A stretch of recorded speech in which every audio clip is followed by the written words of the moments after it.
Et elle nous a rejoint. Il s'agit de notre invitée de ce jour. Elle n'est plus à présenter. Nous avons parmi nous sur le plateau de La Vie Autrement Eunice Zounon. Voilà.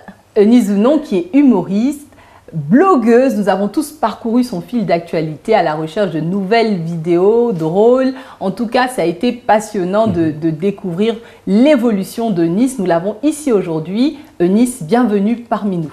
Merci beaucoup. Je suis très contente d'être là. Oui. Mais tout à l'heure, tu as dit Eunice.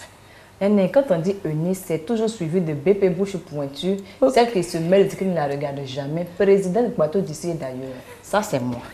Maintenant, elle a dit, je suis blogueuse et tout ça. Moi, je dis que je suis une artiste 2.0. Quand je dis artiste 2.0, c'est parce que je m'adapte à tout. Aujourd'hui, je peux être invitée de l'émission. Demain, je peux être animatrice. Après, je peux être vlogueuse. Je peux être chroniqueuse. Donc, c'est un peu ça.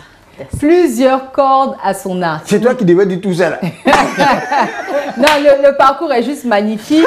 Elle a eu une forte capacité de s'adapter à l'évolution de ce monde et elle va nous partager cette expérience, son parcours, juste après le premier élément avec Hassan Hayek qui nous parle de son activité et de ses bénévoles. On regarde.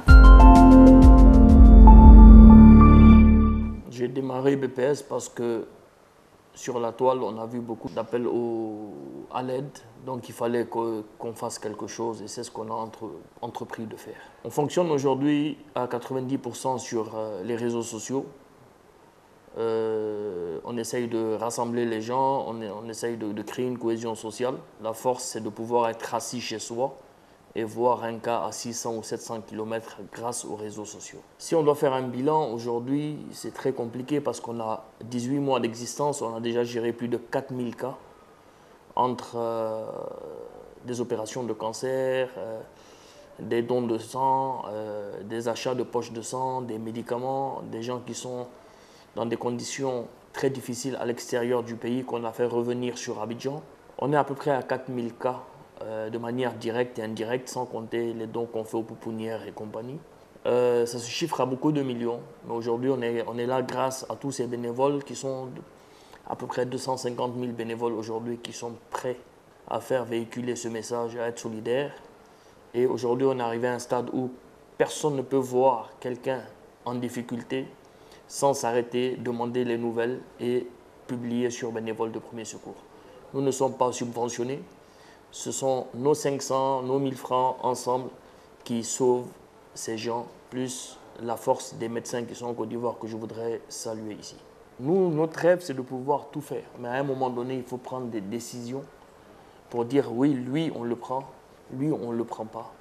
Ce n'est pas que j'ai plus de cœur ni de sentiments, mais il y a des décisions à prendre. Je prends l'entière responsabilité.